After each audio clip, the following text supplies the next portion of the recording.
আসসালামু আলাইকুম সুপ্রিয় দর্শক, শুরুতেই জানিয়ে দেব সর্বশেষ পাওয়া আপডেট তাজা খবর।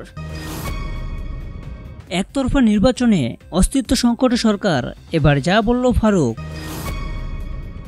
এরপরে থাকছে আরও 4 জনকে বহিষ্কার করল বিএনপি। সুপ্রিয় দর্শক, এতক্ষণ শুনছিলেন সংবাদ শিরোনাম, এখন শুনবেন বিস্তারিত। তার আগে কে কোথা থেকে এই ভিডিওটি দেখছেন সেটি নিচে কমেন্ট করে জানিয়ে দিন, আর এই ভিডিওটি আপনার বন্ধুদেরকে শেয়ার করে তাদেরকেও দেখার সুযোগ করে দিন। আর এই রকম নিত্য নতুন সকল ধরনের খবরাখবর সবার আগে পেতে চাইলে এক্ষুনি আমাদের চ্যানেলটি সাবস্ক্রাইব করুন। একতরফা নির্বাচনে অস্তিত্ব সংকটে সরকার, এবার যা বলল ফারুক। বিএনপি নয়, বারবার একতরফা নির্বাচন করে আওয়ামী লীগ সরকার অস্তিত্বের সংকটে পড়েছে বলে মন্তব্য করেছেন বিএনপির চেয়ারপারসনের উপদেষ্টা জয়নুল আবেদিন ফারুক। মঙ্গলবার জাতীয় প্রেস ক্লাবের সামনে এক অনুষ্ঠানে তিনি এসব মন্তব্য করেন। তিনি সরকারি দলের নেতাদের উদ্দেশ্যে বলেন, ওবায়দুল কাদের সাহেব, তীব্র তাপদাহে মানুষের মধ্যে পানি বিতরণ করুন, মানুষকে রক্ষা করুন। ঘরে বসে শুধু উপজেলা নির্বাচন নিয়ে কথা বললে চলবে না। আপনারা বারে বারে একতরফা নির্বাচন করে যাবেন, এটা জনগণ মানবে না। আর আপনি বিএনপিকে নিয়ে বলবেন বিএনপির অস্তিত্বের সংকট, এটা ঠিক না।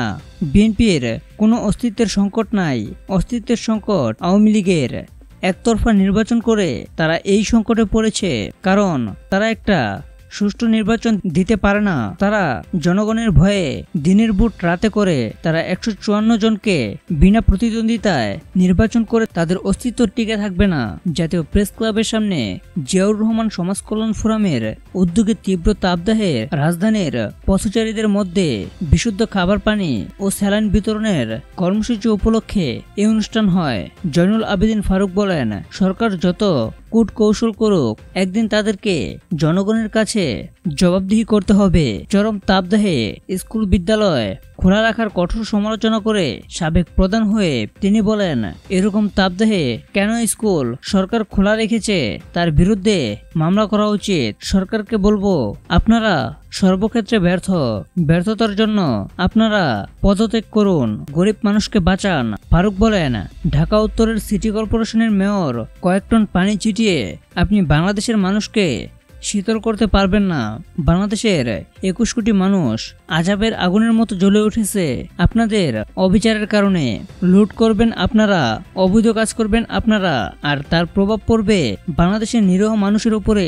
এটা হতে পারে না, আল্লাহ এগুলো সহ্য করবেন না। এরপরই থাকছে আরো 4 জনকে বহিষ্কার করল বিএনপি। দলীয় সিদ্ধান্ত অমান্য করে আগামী 8 মে অনুষ্ঠিতব্য প্রথম ধাপে উপজেলা পরিষদ নির্বাচনে প্রার্থী হওয়ায় আরো 4 জনকে বহিষ্কার করেছে বিএনপি। এ নিয়ে মোট 79 জনকে বহিষ্কার করা হলো। মঙ্গলবার বিএনপির কেন্দ্রীয় সদর দপ্তর সম্পাদক মোহাম্মদ মনির হোসেন স্বাক্ষরিত এক বিজ্ঞপ্তিতে এই তথ্য জানানো হয়। বহিষ্কৃত নেতারা হলেন ঢাকার কেরানীগঞ্জ মডেল থানা বিএনপির সহসভাপতি মোহাম্মদ সাবিরা বেগম, সুনামগঞ্জের শাল্লা উপজেলা বিএনপির যুগ্ম সম্পাদক হাজিরুল ইসলাম আজহার, স্বেচ্ছাসেবক দলের আহ্বায়ক আব্দুল মজিদ এবং যুব দলের সদস্য সাইফুর রহমান। বহিষ্কার হওয়া সবাই উপজেলা পরিষদ নির্বাচনে চেয়ারম্যান পদে প্রতিদ্বন্দ্বিতা করছেন। দলীয় সূত্রে জানা যায়, দলীয় গণতন্ত্র মোতাবেক বাংলাদেশ জাতীয়তাবাদী দল বিএনপির প্রাথমিক সদস্য পদ সহ সব পর্যায়ের পদ থেকে বহিষ্কার করা হয়েছে। এর আগে দ্বাদশ জাতীয় সংসদ নির্বাচনের তফসিল ঘোষণার পর দলীয় সিদ্ধান্ত অমান্য করে শৃঙ্খলা ভঙ্গের দায়ে কেন্দ্রীয় জেলা পর্যায়ের শতাধিক নেতাকর্মীকে বহিষ্কার করেছে বিএনপি।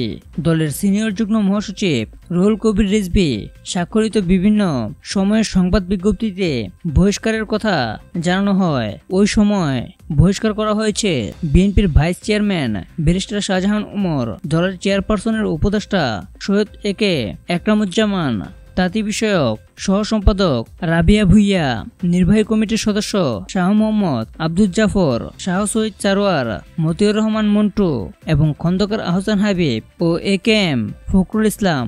এছাড়া জেলা ও উপজেলা পর্যায়ের অনেক নেতাকর্মীকে শোকজ ও বহিষ্কার করা হয়েছে।